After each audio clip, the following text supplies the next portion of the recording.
అందరికీ శుభోదయం. ఈరోజు మన యాక్టివిటీ మేము రోజు ఉపయోగించే వస్తువులను వాటి ఉపయోగాలతో సరిపోల్చడం.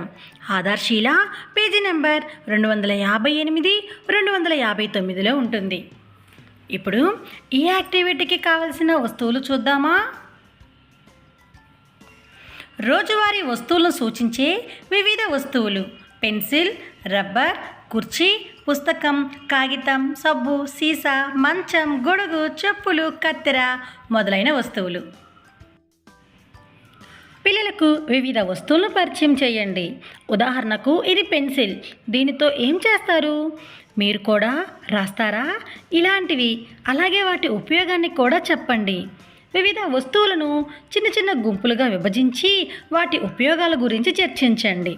ఉపయోగాల ఆధారంగా వస్తువుల్ని జత చేయమని చెప్పండి.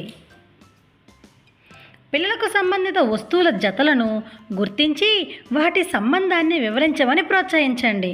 ఉదాహరణకు సాక్స్కి బూట్కి ఉన్న సంబంధం. చిత్రాల కార్డులు లేదా వాస్తవ వస్తువుల ద్వారా సంబంధిత వస్తువులను జత చేయడం పిల్లలకు పరిచయం చేయండి. ఆధార్శీల బుక్ పేజీ నెంబర్ 258, 259లో ఇచ్చిన సూచనలు అనుసరిస్తూ పిల్లలతో ఈ యాక్టివిటీని చేపించండి. Thank you.